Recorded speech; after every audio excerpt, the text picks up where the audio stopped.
estamos aqui. Glórias a Deus. Jonas, capítulo 1, versículo de número 8.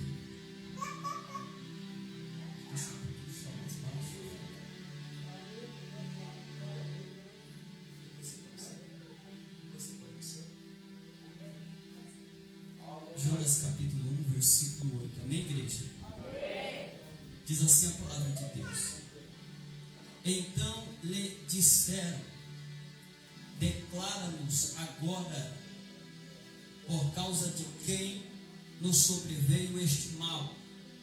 Que ocupação é a tua? De onde vens? Qual é a tua terra? E de que povo és tu? Ele lhes respondeu: sou hebreu e temo ao Senhor, o Deus do céu, que fez o mar e a terra. Amém? Poder se assentar, glorificando, exaltando o nome santo do Senhor. Glória a Deus! Deus que é, aleluia! Deixa eu mais por gentileza. Igreja de Deus, o Senhor agora escolhe um homem por nome de Abraão.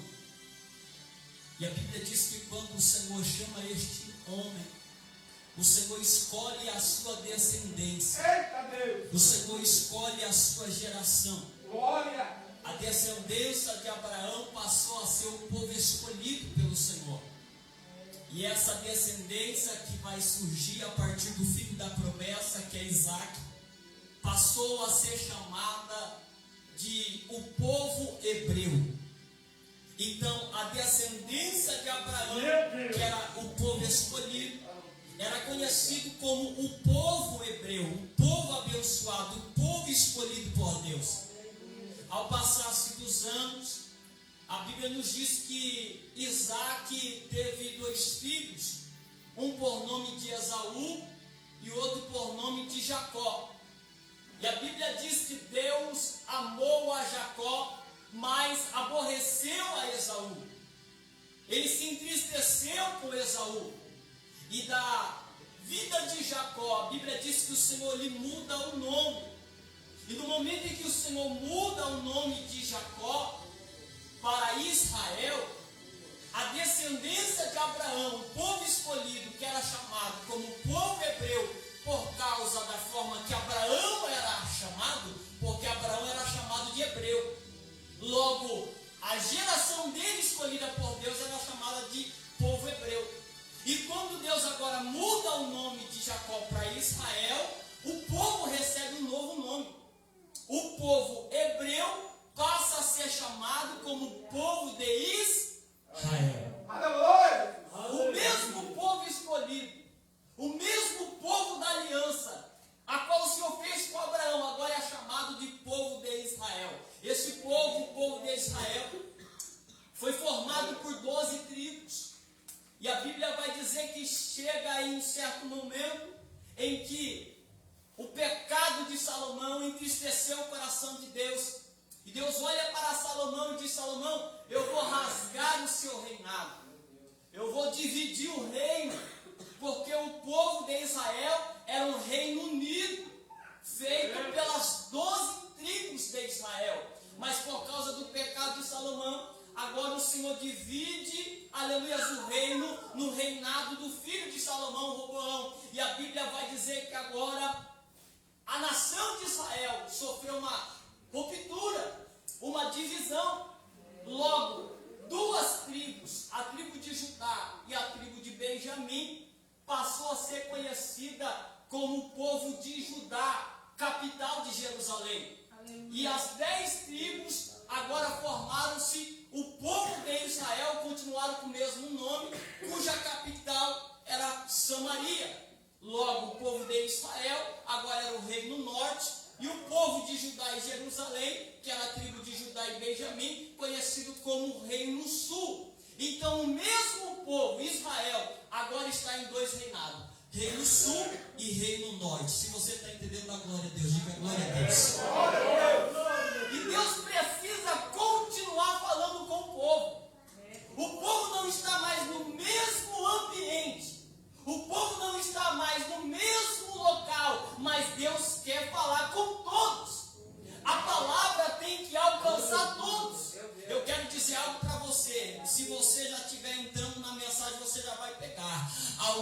pode não estar no mesmo ambiente que você.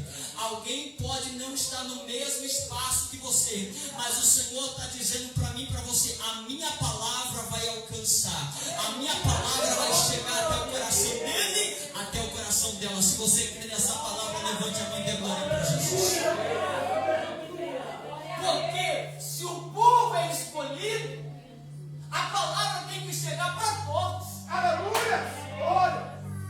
Só que agora alguém está perguntando e está dizendo: mas como que Deus vai falar? Não estão no mesmo local, não estão no mesmo lugar, e Deus está dizendo: não tem importância. Eu falo no reino sul, eu também falo no reino do norte. Eu me revelo no sul, eu também me revelo no norte. Eu faço milagre no sul e também faço milagre no norte. Deus está dizendo: quem eu escolhi pode estar distante, pode estar longe, pode estar em outro lugar. A minha palavra vai alcançar, o milagre vai chegar. Eu vou falar. Porque as duas nações, os dois reinos ainda era para Deus um povo só. Alguém pode estar longe, alguém pode estar distante, mas ainda é escolhido. Cutuca o teu irmão, diga para ele: pode estar longe, pode estar distante, mas ainda é escolhido. Aí, o Senhor tem que falar no reino sul, mas o Senhor também tem que falar no norte. Ou seja, o Senhor tem que falar em Israel e Samaria, mas também tem que falar em Judá e Jerusalém. E o que o Senhor vai fazer? Ele cria uma estratégia. Ele vai levantar dentro da história 16 homens. Repita comigo: 16 homens. Ele vai levantar 16 profetas para alcançar as duas nações, a ponta de cá e a ponta de lá. Aí a Bíblia vai dizer que dentro desses 16 homens, o pastor já disse um pouco aqui, 4 desses homens eram conhecidos como profetas maiores, porque recebeu um conteúdo maior de revelações e palavras para transmitir. Mas perceba que 12 homens foram conhecidos como profetas menores, porque recebeu um pouco menos de conteúdo profético. Mas perceba, todos têm a sua importância e o seu papel, até porque o Senhor não está medindo o ministério de ninguém. Quem falou mais, quem falou menos, tanto aquele que falou bastante ou aquele que falou pouco, todos serviram para um propósito debaixo da terra. Perceba que Deus vai usar mais profetas menores do que maiores. Maiores é 4. Ainda tem uma briga teológica entre Daniel, mas deixaram Daniel entre os profetas maiores. Mas por muito tempo estava puxando Daniel para os profetas menores. Mas aí largaram ele para os profetas maiores. Perceba que o Senhor não está medindo, todos tiveram a sua importância e o seu papel. O Senhor te trouxe aqui nessa noite para te dizer: você tem a sua importância, você tem o seu papel. Aleluia. Cumpra ele com excelência. Eu não sei se Deus vai te levantar para falar muito, ou se Deus vai te levantar para falar pouco. Mas seja falando muito ou falando pouco, fala na direção do Espírito e deixa Deus te usar. Aí, dentro desse contexto que Deus usa 16 profetas para falar com a nação do sul e com a nação do norte, dentre todos eles, Isaías, Jeremias, Ezequiel, Oséias, Naum, Miqueias e por aí vai, Deus escolhe Jonas. Entre os escolhidos, Deus escolhe Jonas. Entre todos aqueles que Deus escolheu, está Jonas no meio. Cutuca o teu irmão e diga para ele: entre todos os escolhidos, você é mais um. Não, olha para outra pessoa. Por exemplo, você é contemporâneo de Jair Bolsonaro. Você é contemporâneo de Lula. Por quê? Estamos vivendo na mesma época, no mesmo tempo. Você é meu contemporâneo. Estamos vivendo no mesmo tempo. Então Jonas conviveu com Amós e Oséias.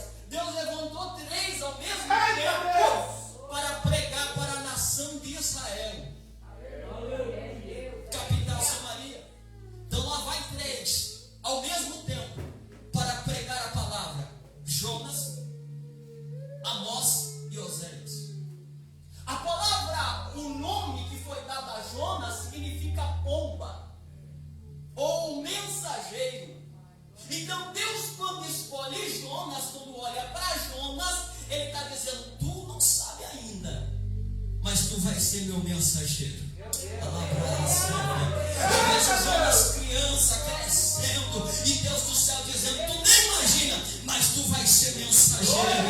Eu vejo Jonas correndo para lá, correndo para cá, talvez buscando água para a mãe no balde, e Deus dizendo, tu nem imagina, mas tu será uma pomba minha, um mensageiro para levar minha mensagem. Tem gente que só ainda não descobriu, mas Deus já sabe, vai ser mensageiro, vai ser mensageira. Se você crê nisso, levante a sua mão e glorifique a Deus. Porque Deus tomava o pai e a mãe no ato de nomear o filho. Era profético. Muitos nomes, ele revelava a natureza e o destino que aquela criança ia percorrer. Então o nome falava da história, mas sem perceber, o pai e a mãe eram domados pelo Espírito. E olhou para o menino e disse, esse é Jonas, mensageiro. Era o Senhor trabalhando. Mas enquanto Deus levanta Jonas, mensageiro, pomba de Deus, está lá também com ele Amós. E Amós significa aquele que carrega o fardo, aquele que carrega o jugo, aquele que carrega o pesado. Mas junto com Amós também está Oséias, e Oséias significa salvação e ajuda. Então perceba só, o Senhor vai levantar esses três homens, os três profetas ao mesmo tempo, para trabalhar juntos, para pregar para o mesmo povo, a mesma nação. E a Bíblia, aleluia, é linda, porque enquanto Deus está dizendo, um vai levar a mensagem, Deus está dizendo, o outro vai carregar o fardo, e o outro vai ser o ajudador. Aleluia, cada um tem a sua função no reino de Deus. Enquanto um prega, o outro pega no pesado, o outro ajuda a levantar quem está caído, mas a obra de Deus vai caminhando. O Senhor te levantou para ser Jonas mensageiro, mas o Senhor também te levantou para ser um carregador de fardo. Você não pode parar, não pode desistir, não pode retroceder quando as coisas estiverem pesadas. Você tem que ser como Amós, carregador de fardo. Deus está pesado, mas se o Senhor me ajudar, eu continuo carregando. Deus está pesado, mas se o Senhor enviar o Espírito Santo, eu continuo carregando. Só fortalece o ombro, fortalece as pernas, que eu vou continuar caminhando no pesado mesmo. Talvez alguém está dizendo que o casamento está pesado, Deus está dizendo, Amós, continua. Deus, a obra está pesada, Deus está dizendo, Amós, continua. Ei, porque enquanto Amós está carregando pesado, está chegando Oséias, aquele que ajuda a carregar. Aí, vamos entrar na história de Jonas e aqui a gente finaliza. Jonas, o mensageiro, agora é escolhido por Deus, e a Bíblia diz no capítulo 1, veio a palavra do Senhor a Jonas, filho de Amitai, dizendo, dispõe-te. Não é a primeira vez que o Senhor usa Jonas, aqui é a segunda vez. A primeira vez que o Senhor usa Jonas está no livro de 2 Reis, capítulo 14, versículo 25. Uma história que muitos não conhecem. A primeira vez que Jonas aparece na história, na Bíblia Sagrada, nem é no livro dele, é no livro de outras pessoas. Porque antes de Deus formar a nossa história, você faz parte da história de outros. Enquanto você é ajudador na história de alguém, Deus vai formando a sua própria história. Hoje você, aleluia, é alguém, é um personagem na história de alguém, mas de repente o Senhor vai dizer, vem que agora você é autor da sua história. Eu vou escrever, é a sua história. Lá em 2 Reis 14, 25, ele profetiza a respeito de Israel, dizendo que Deus restauraria os reinos e as cidades que Israel tinha perdido na guerra. Em conflitos contra os inimigos, Israel perderam duas cidades: a cidade de Ramate e a cidade de Damasco, e não conseguia reconquistar nem restituir essas cidades de jeito nenhum. E lutava, batalhava e não conseguia pegar de volta as cidades. E um certo dia Deus levanta Jonas pela primeira vez, que ninguém conhecia, dizendo: Jonas, abre a boca, constituir as cidades que Israel perdeu. Eu não sei se você está pegando, mas aquele que queria, levante a sua mão que eu vou profetizar. Deus está lhe dizendo nessa noite: eu vou trazer restituição. Aquilo que o diabo levou, aquilo que o diabo roubou, não conseguiu há anos. Depois que a palavra de Deus foi liberada, reconquistaram as duas cidades, venceram os inimigos, expulsaram os inimigos e pegaram de volta duas grandes cidades, a cidade de Damasco e de Ramate. O Senhor está dizendo: depois que a minha palavra for liberada, eu abro acesso. Depois que a palavra do céu é liberada, eu quebro impedimento. Depois que a palavra do céu é liberada, o que estava difícil se torna fácil, porque é Deus quem vai na frente, é Deus quem vai na frente, é Deus quem vai na frente. Levante a mão e glorifica a Deus.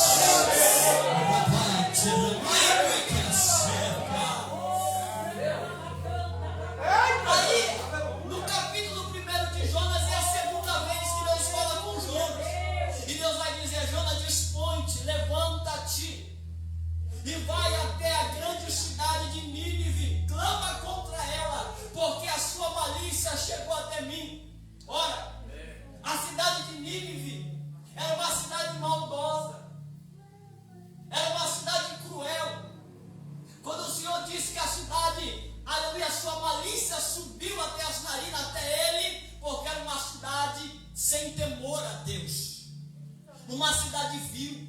A palavra vil significa sem valor, uma cidade desprezível, um povo sem princípios, um povo sem ética moral, um povo sem compaixão, um povo rebelde. Aí a Bíblia diz que Deus agora levanta e chama Jonas, dizendo: Jonas, levanta-te, dispõe-te e vai. E a Bíblia diz que Jonas se levanta, se dispõe, mas não para obedecer, mas para fugir. E aqui que está o problema. A primeira coisa aqui que eu vejo, a primeira lição aqui que eu vejo é: Deus olha para a cidade de Nínive, vê a maldade, logo a cidade de Nínive é um problema para Deus. E Deus vai levantar Jonas para resolver o problema. Mas quando Deus chama Jonas, Jonas era para ser a solução. Jonas se torna outro problema, porque ele quer fugir. Ei, o Senhor está dizendo para mim e para você: eu não te chamei para ser problema, eu te chamei para ser solução. Para de dar trabalho na obra, para de dar trabalho para Deus, entra no querer do papai, começa a obedecer, porque Deus não te chamou para ser problema, Deus te chamou para ser solução. Aí a Bíblia diz que ele se levanta e foge. Agora, por que ele está fugindo? Ora, a Bíblia já nos dá algumas indicações. É porque a malícia da cidade, ou seja, a cidade era uma cidade mau. E o que é essa malícia? Ora, o povo de Nínive gostava de torturar os prisioneiros de guerra. Sem contar que o povo de Nínive era inimigo do povo de Israel. Já guerrearam, já lutaram, mataram e massacraram uns aos outros. E o povo de Nínive era o povo mais conhecido pela sua crueldade.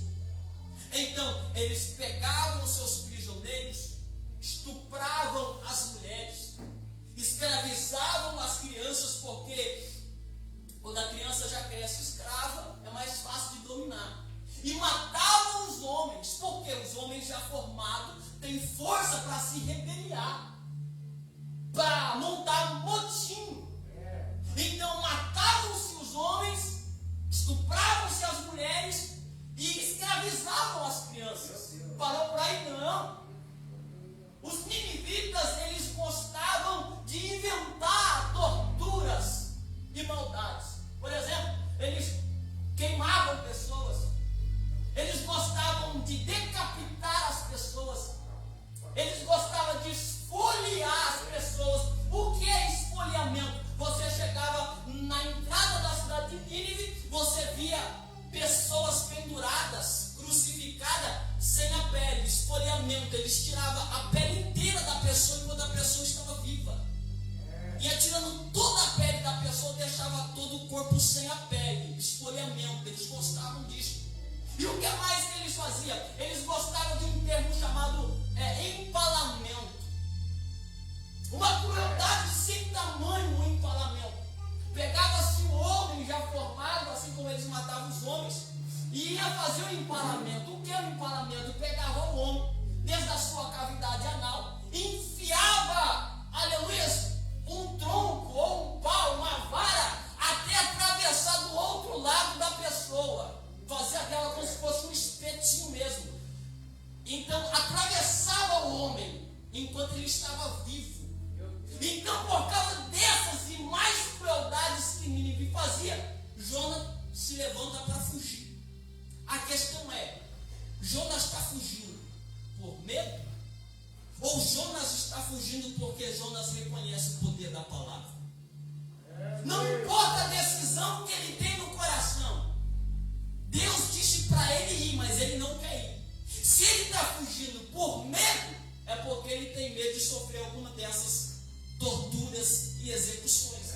Agora, se ele está fugindo pelo poder da palavra, como assim, pregador, pelo poder da palavra? Talvez Jonas está dizendo: eu não vou pregar, que eu já sei que toda vez que o Senhor fala por intermédio da sua palavra, a pessoa se arrepende e é transformada. E Jonas está pensando: eu não quero que essas pessoas sejam salvas. Eu quero que elas permaneçam na rebeldia mesmo, para conhecer o inferno do lado de dentro. Porque a crueldade era sem tamanho. A crueldade era grande. Então ele está pensando: se são cruéis, é melhor que nem se arrependam. É melhor que sofram o castigo divino. Então você entende que Jonas agora ele se decide em cima dessas duas pautas. Ou está com medo de sofrer as torturas e execuções, ou ele não quer que essas vidas sejam salvas. Ele quer que elas pereçam e sofram a ira divina por conta da maldade que eles faziam. É o lado humano de Jonas falando. Só que nós precisamos entender que uma vez mais que o Senhor te chama, me chama, nos seleciona para uma obra, você não pode agir de forma emocional. Porque se for agir de forma emocional, a gente vai dizer: esse merece a graça, esse não merece, esse merece perdão, aquele não merece, aquele ali eu quero que desça de cabeça para o inferno para conhecer do lado de dentro. E que dia e noite o diabo fica espetando ele lá. Mas não é eu, não é você quem escolhe quem é salvo e quem não vai ser salvo. Quem merece e quem não merece. É Deus, o justo juiz. Então ele resolve fugir. Ele resolve ir embora. E ele vai para a cidade de Tarsis, o lado contrário, o lado oposto. Só que a Bíblia vai dizer, irmãos, em Salmo 139, que o Senhor é aquele que nos sonda. Ele esquadrinha os nossos pensamentos. Essa é a intenção dos nossos corações. E em Salmo 139 diz: e ainda antes que saia palavra alguma da minha boca, antes que a palavra toque na língua, tu já sabe o que eu vou falar. Tu sondas o meu deitar e o meu levantar, e me conheces por dentro e por fora. Tu me cerca por trás, pela frente e pelos lados, e a tua mão está sobre mim. O salmista lá no Salmo 139 diz: se eu subir aos céus, ali o Senhor estará. Se eu descer para as profundezas do abismo, ali tu estarás também. Se eu me esconder dentro das trevas, ali o Senhor me verá, e as trevas passarão a ser luz diante do Senhor. Não tem como. Aí ele diz: para onde fugirei da tua face? Não tem como se esconder da presença dele. Jonas está dizendo: Deus, para este povo eu não prego, aqui eu não canto, aqui eu não louvo, aqui eu não vou dar lugar. Só que Jonas não entendeu uma coisa. Aleluia, quando você aceita Jesus, você perde o direito ao livre-arbítrio. Livre-arbítrio é a decisão de escolhas. Eu faço o que eu quero, eu visto o que eu quero, eu prego o que eu quero, eu canto o que eu quero, eu ando do jeito que eu quiser. Ninguém manda na minha vida, ninguém manda na minha casa. E é isso. Não. Quando você ergue as mãos e aceita Jesus, você não tem mais liberdade de escolha. Espírito manda. Não veste mais como você quer, veste como a palavra manda. Você não anda por onde você quer, você anda por onde o Espírito te conduz. Porque quando você aceita Jesus, você abre mão dessa liberdade de escolha. Então, quando o Jonas está dizendo, eu vou fugir, o Senhor está dizendo, se esqueceu da aliança? Não tem mais liberdade de escolha. Tu tem que obedecer. Tu tem que fazer. Aleluia. Ei, se coloque de pé para finalizar, que eu não vou passar do horário. É o Senhor dizendo para Jonas, Jonas, pode correr, pode fugir, mas tu não tem mais liberdade para fazer o que você quer. Você vai fazer o que foi chamado para fazer. Ele entra dentro do navio, se esconde lá no porão, mas lá no porão o Senhor acha ele. A Bíblia diz que o Senhor manda um vento, o vento traz tempestade, a tempestade está quase quebrando o barco, e Jonas está dormindo, Jonas está cochilando, mas a Bíblia diz que ele é acordado, aleluia, por causa do desespero dos marinheiros. Ei, só que a Bíblia vai dizer que no momento da tempestade começaram a jogar tudo para fora, para acalmar, para sobreviver. Sabe o que eu aprendo aqui?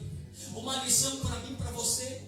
Enquanto você teimar, aleluias, que tem liberdade de escolha, enquanto você teimar, que faz o que quer, que anda como quer, aleluias, você vai perecer. Porque enquanto Jonas está fugindo, ele só vai perecendo, ele só vai sofrendo, e tudo aquilo que ele entra em contato, ele traz ruína, ele traz, aleluias, destruição. Sabe por quê? Porque o barco que ele entrou quase afundou.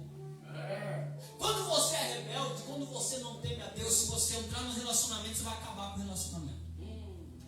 Se você entrar ali na igreja, se você for um rebelde, você vai acabar com o membro da igreja, com os membros da igreja. Você se torna um peso. Por quê? Porque Jonas está dentro da embarcação para fazer o que ele quer, não aquilo que Deus quer que ele faça. Então, quando tem rebelde no barco, o barco começa a afundar. Porque o Senhor quer tratar com o rebelde. E aí, ele está no barco e o barco está afundando. Às vezes, não é o diabo que está afundando, às vezes é eu e você que está rebelde. O diabo está afundando, porque o diabo, às vezes, nem faz parte daquela trajetória. Por exemplo, alguém está dizendo, o barco está afundando. Isso é Satanás. Não. Eles disseram, vamos lançar sorte. Eu não sei se é o diabo não, hein? Eu acho que é alguém aqui. Aí a sorte caiu em Jonas. Achamos. Então não é Satanás, não é tu. Ele disse, sou eu. Eu estou fugindo. Eu estou me escondendo. Você sabe por que o Senhor, ele não deixou Jonas fugir? Senão Jonas ia estar fugindo até hoje.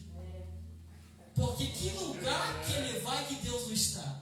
O coitado ia estar fugindo até hoje, caçando um lugar para se esconder. Deus está em todos os lugares. Não adianta você fugir. Não adianta você se esconder. Deus quer você na obra. Deus quer você na obediência. Eu não sei se é medo ou se é o seu julgamento emocional. Eu só sei que Deus olha para Jonas e faz com que Jonas é jogado dentro do mar. O grande peixe engole ele por 3 dias e 3 noites. E aí depois cospe, depois de muita oração, muito clamor, votos, e ele vai fazer a obra de Deus. Perceba que quando ele vai percorrer a cidade de Nínive, é um percurso de 3 dias para atravessar a cidade inteira. Então ele vai atravessar a cidade pregando de fora a fora, 3 dias. Os 3 dias que ele rejeitou para pregar, foi os 3 dias que ele passou dentro do ventre do peixe. É o Senhor dizendo, você que escolhe a forma que você quer passar seu tempo. Eu te dei uma missão para viver 3 dias pregando. Você escolheu 3 dias chorando. Aleluia. A escolha cabe a você, a escolha cabe a mim.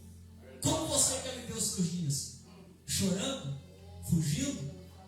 Recebendo um tratamento da parte de Deus ou obedecendo? Coloca a mão no teu coração em nome de Jesus, não vou mais além. Aleluia. Glória a Deus. Aleluia. Obrigado, Senhor. Obrigado, Pai.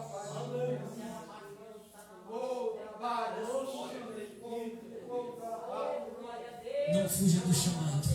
Obedeça. Se está com medo, vai com medo mesmo, que Jesus te guarda.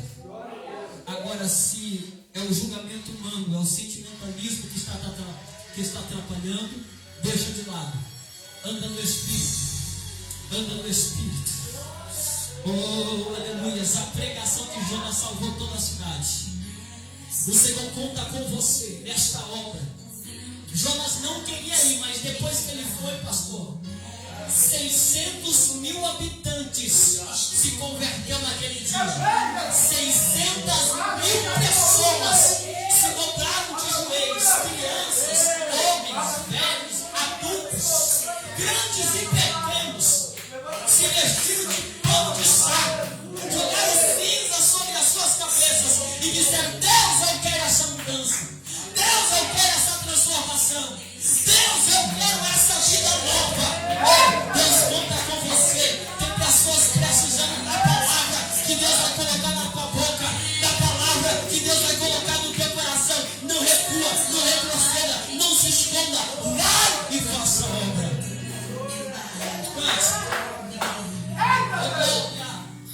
Eu sei que não estou só, e já posso ver que amanhã vai ser bem melhor.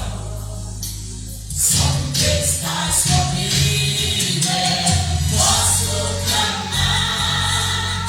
Eu acredito que eu não vou naufragar. Só porque estás comigo eu posso clamar. Já tenho fé pra descansar nas ondas de um carro mar. Sim, eu posso clamar. Mestre, vem me ajudar. Hoje ele te manda socorro, ajuda, auxílio. Não estou, você não está sozinho. Já posso crer que amanhã vai ser bem melhor. Só porque estás comigo eu posso clamar. Eu acredito que eu não vou naufragar. Só porque estás comigo eu posso clamar. Já tenho fé pra descansar nas ondas de um bravo mar. Sim, eu posso clamar. Mestre, vem me ajudar. Quem é esse que até o vento mar me obedece? Quem é Deus? Milagres acontecem. Jesus, meu Deus, Jesus, pra te adorar, Jesus, o presente que Deus enviou pra nós. Jesus, ouvindo a voz,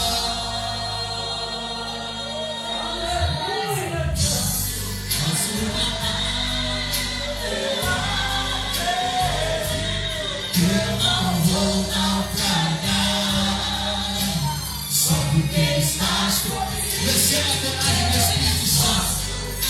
Receba a coragem do Espírito Santo. Oh, aleluia. Nas ondas do bravo mar. Sim, eu posso clamar. Mestre, vem me ajudar. Eu acredito que eu não vou naufragar. Só porque estás comigo posso clamar. Já tenho fé pra descansar ondas de um caminhar. Sim, eu posso clamar. Mestre, vem me ajudar.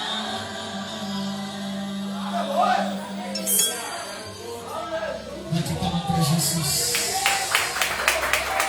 Oh glória, oh glória, oh glória.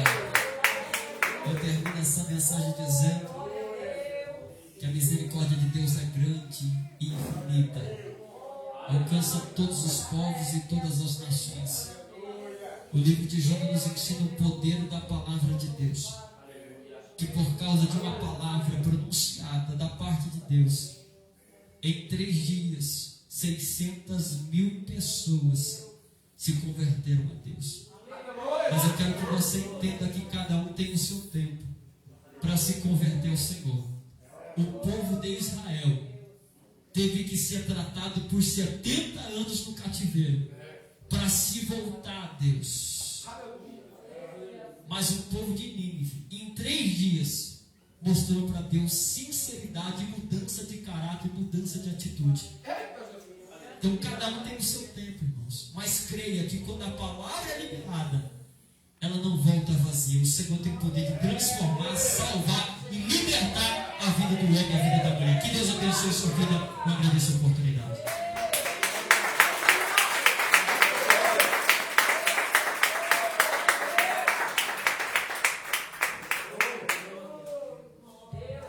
Graças a Deus, vamos. Que Deus abençoe o presbítero Geri. Sempre nos atendeu, nosso convite, responsabilidade. E eu visei, né? Estou visando, estou falando, então Deus está aí. Você vê que Deus falou com o pastor Luiz? Aí? Pastor Luiz aí?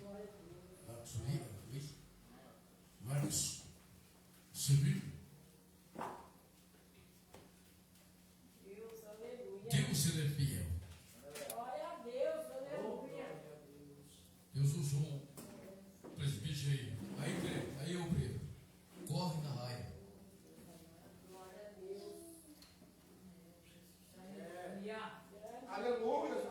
O apóstolo Paulo ele teve muitos companheiros de missões que foi trabalhoso para ele.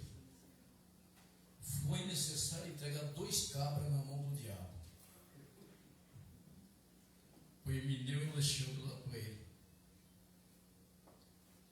A mesma condição que Paulo deu para você, Deus deu para Paulo, deu para você, deu para você, deu para mim. E nós temos a mesma autoridade para ser de hoje. Aleluia. Porque se um cristão serve Deus, a autoridade de Deus, entregar o cabra na mão do diabo, está entregado e acabou.